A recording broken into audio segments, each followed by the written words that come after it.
Hello students, मैं Prince Kumar आप सभी को स्वागत करता हूं एसएससी जीडी कांस्टेबल के लिए मोस्ट इम्पोर्टेंट जीके क्लास में। GD constable most important GK class आज आप सभी के बीच होने वाला है, जो कि सभी प्रश्न एग्जाम बेस्ड कंटेंट तैयार किया गया है, सेलेक्टेड है, इम्पोर्टेंट है। तो सभी विद्यार्थी सभी प्रश्न को बारीकता से अध्ययन करना और 100% क्लास में फोकस करना। तो चलिए शुरू करते हैं। पहला प्रश्न देखो कर रहा है कि राज्य के गवर्नर की नियुक्ति किसके द्वारा की जाती है। बताना है राज्य के गवर्नर की नियुक्ति किसके द्वारा की जाती है। उपराष्ट्रपति, राष्ट्रपति, प्रधानमंत्री या मुख्यमंत्री के द्वारा। तो राज्य के गवर्नर की नियुक्ति किसके द्वारा की जाती है, तो राइट आंसर क्या होगा, राष्ट्रपति जी के द्वारा की जाती है। किसके द्वारा, राष्ट्रपति के द्वारा राज्य के गवर्नर की नियुक्ति की जाती है। Option number B. जो प्रश्न का राइट आंसर आप सभी को पता हो हमारे साथ कमेंट में करते चलना और अंत में बताना आप सभी को कितना सही हुआ। अगला प्रश्न है, भारत में किस राज्य के राज्यपाल के रूप में नियुक्ति के लिए निर्धारित आयु सीमा वर्ष कितनी है। देखो, ये प्रश्न पूछना चाहता है कि किसी भी भारत के किसी भी राज्य में जो राज्यपाल होता है उसकी नियुक्ति की निर्धारित न्यूनतम आयु सीमा कितनी होनी चाहिए।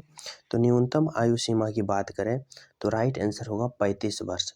35 वर्ष उसकी आयु होनी चाहिए, राज्यपाल की न्यूनतम आयु। Option number D. अगला प्रश्न है, निम्नलिखित में से किसे भारतीय संविधान के अनुच्छेद 161 के तहत क्षमादान देने की शक्ति है। कौन अनुच्छेद 161 के तहत क्षमादान दे सकता है। तो राइट आंसर क्या होगा, 161 के अंतर्गत राज्यपाल किसी भी व्यक्ति को क्षमादान दे सकता है, लेकिन मृत्यु दंड को माफ नहीं कर सकता है। मृत्यु दंड माफ करने के पास इसकी शक्ति नहीं है, वह केवल राष्ट्रपति ही मृत्यु दंड को माफ कर सकता है, लेकिन सभी क्षमादान दे सकता है मृत्यु मापदंड छोड़कर राज्यपाल, अनुच्छेद 161 के तहत। कौन, राज्यपाल। समझ रहे हो। चलो अगला प्रश्न देखो। अगला प्रश्न है कि भारतीय संविधान के अनुसार इनमें से कौन सा राज्य के राज्यपाल की नियुक्ति का मापदंड नहीं है।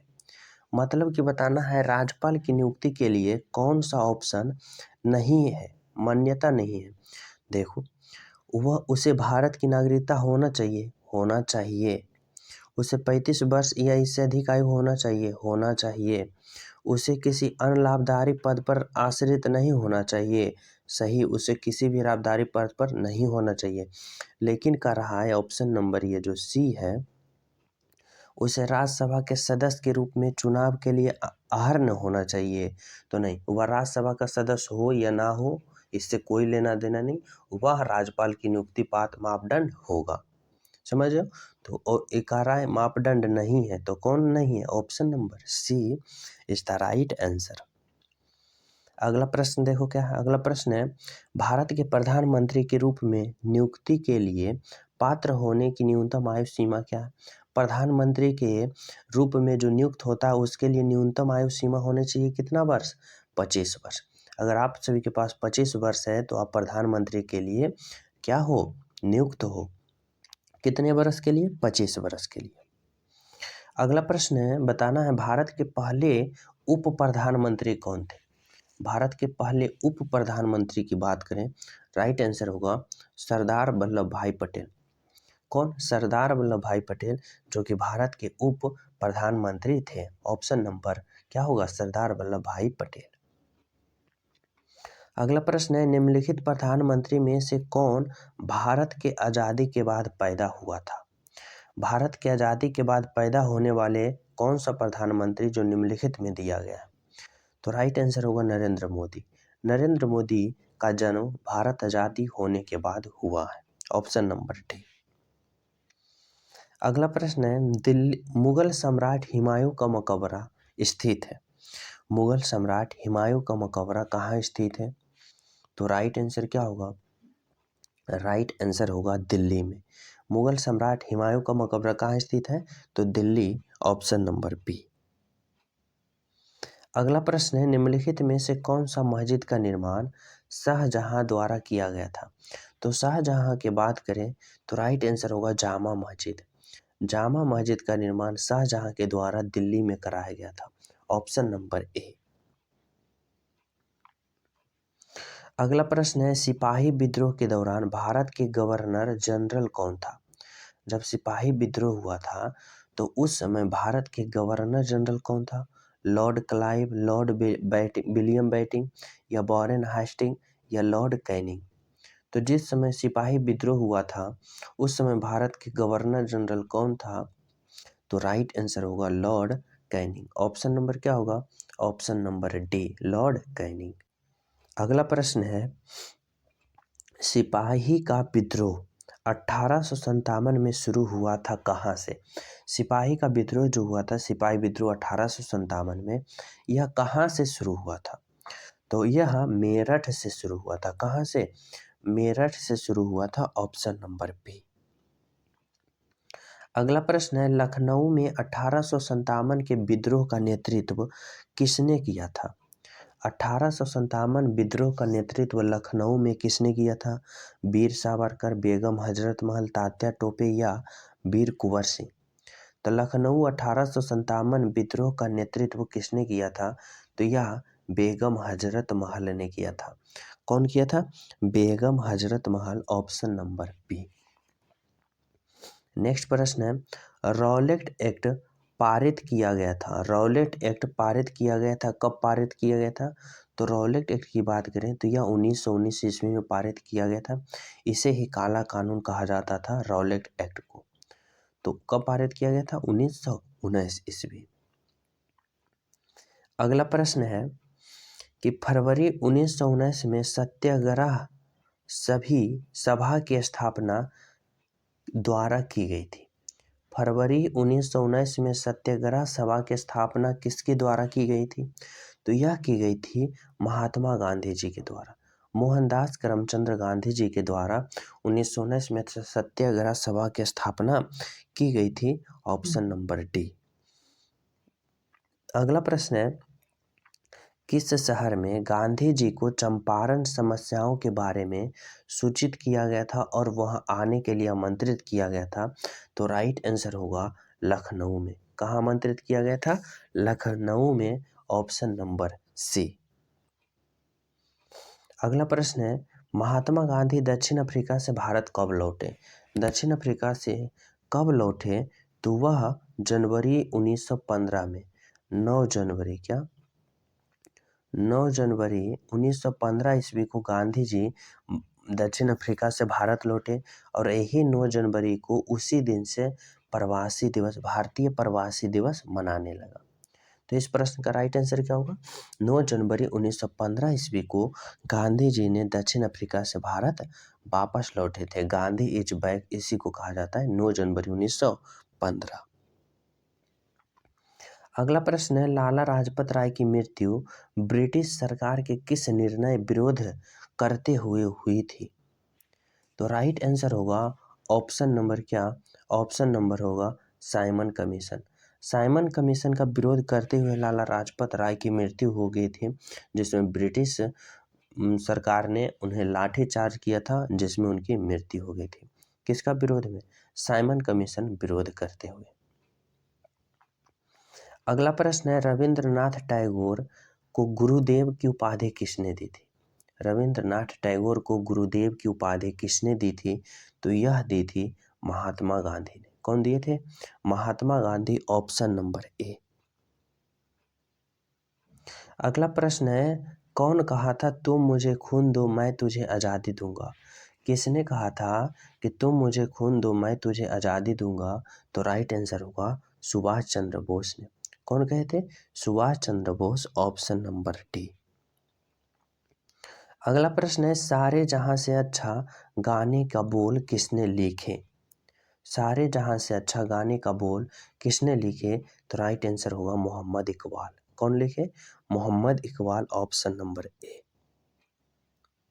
अगला प्रश्न है, पहला लोकपाल विधेयक भारत की संसद में खाली स्थान पेश किया गया था।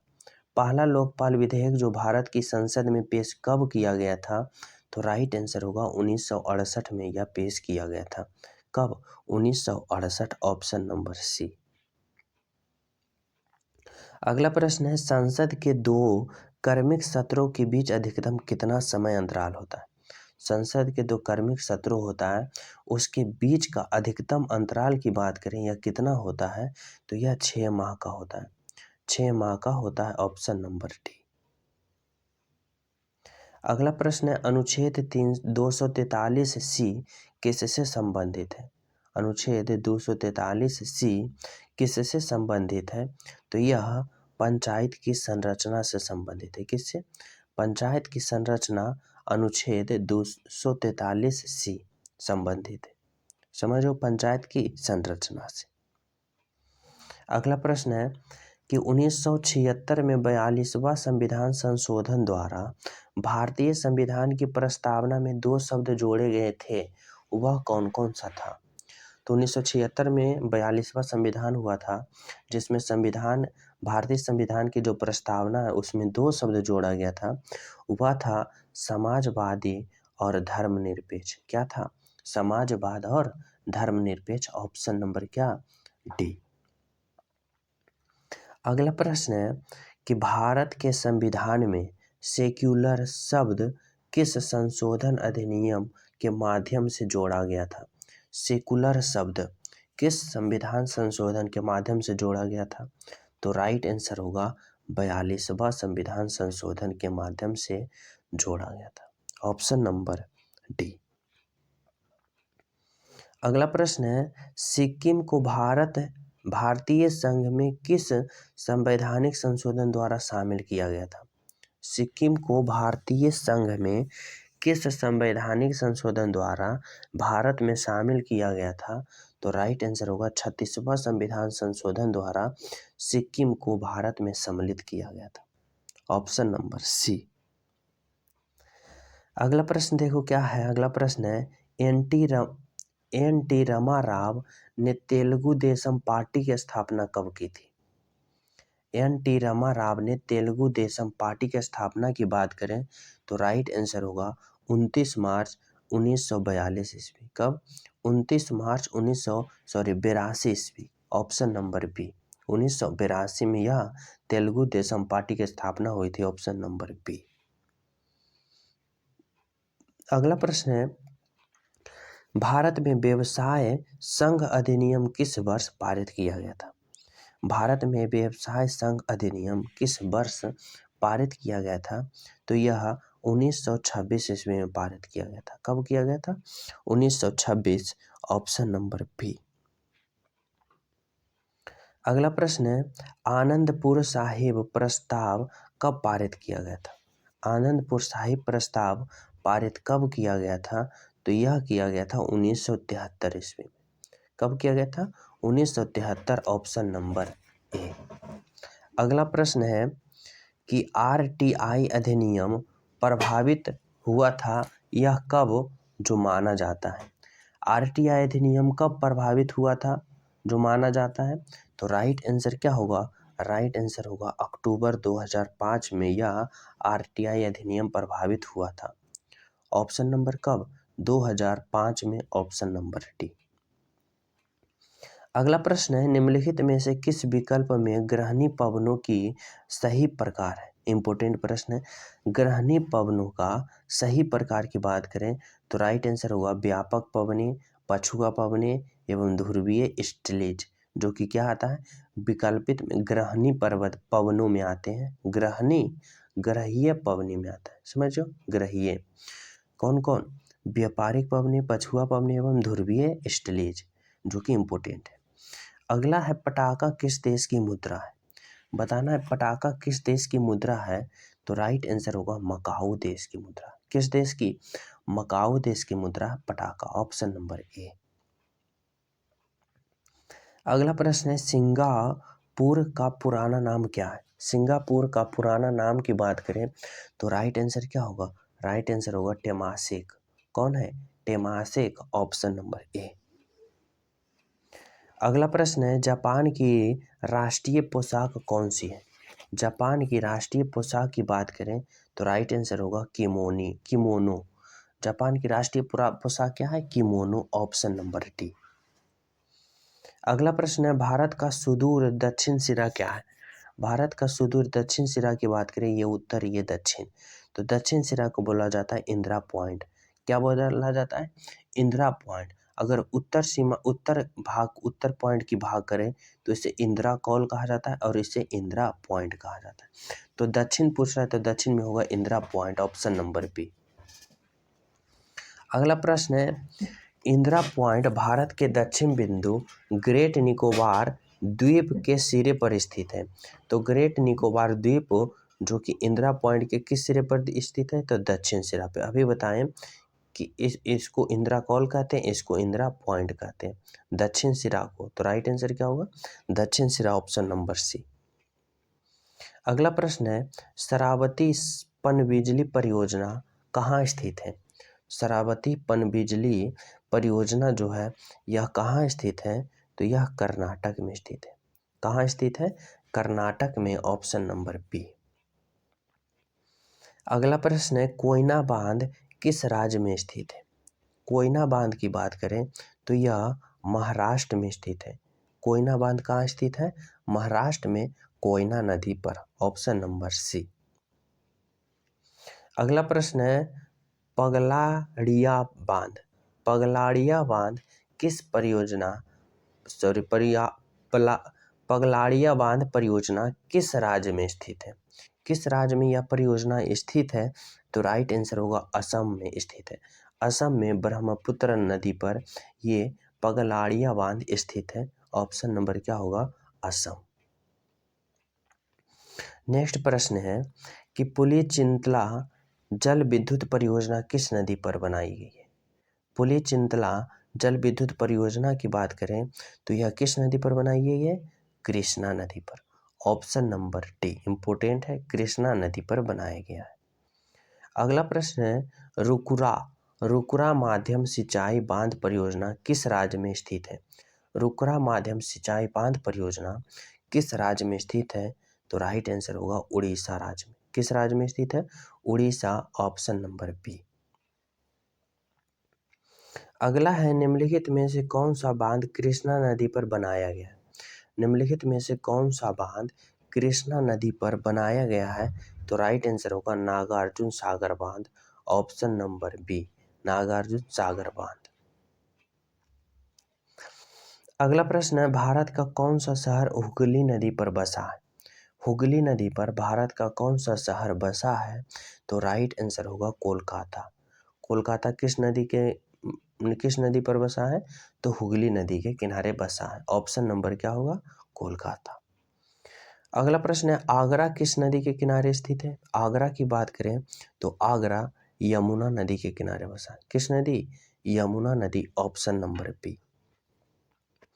अगला प्रश्न है निम्नलिखित में से कौन सा शहर गोमती नदी के तट पर स्थित है? गोमती नदी की बात करें तो राइट आंसर होगा लखनऊ, ऑप्शन नंबर ए, लखनऊ। अगला है जबलपुर किस नदी के तट पर स्थित है? जबलपुर की बात करें यह नर्मदा नदी के तट पर स्थित है। किस नदी के तट पर? नर्मदा नदी के तट पर। अगला प्रश्न है विजयवाड़ा किस नदी के तट पर स्थित है? विजयवाड़ा की बात करें तो यह आंध्र प्रदेश में कृष्णा नदी के किनारे तट पर बसा है। किस नदी? कृष्णा नदी के तट पर, आंध्र प्रदेश में, ऑप्शन नंबर बी। अगला प्रश्न है ऑपरेशन थर्स्ट किसके द्वारा शुरू किया गया था? ऑपरेशन थर्स्ट किसके द्वारा शुरू किया गया था? तो ये आरपीएफ के द्वारा शुरू किया गया था, रेलवे सुरक्षा बल के द्वारा। तो ये रहा आप सभी के टॉप 50 प्रश्न जो कि इम्पोर्टेंट सेलेक्टेड था, समझियो। तो जो न्यू हो चैनल पे, पहली बार हो, चैनल सब्सक्राइब करके ज्वाइन हो जाना, क्योंकि आप सभी के पास इम्पोर्टेंट कंटेंट पहुंचना अति आवश्यक हो जाएगा, जो एग्जाम में बहुत ज़्यादा हेल्पफुल साबित करेगा। तो सभी विद्यार्थी चैनल सब्सक्राइब कर लें, सभी विद्यार्थी वीडियो को लाइक जरूर कर लें और एक प्यारा सा कमेंट करना। टेलीग्राम का लिंक डिस्क्रिप्शन में ज्वाइन हो जाना। मिलते हैं आप सभी को अगले क्लास में, जब तक सभी को हमारे तरफ से जय हिंद।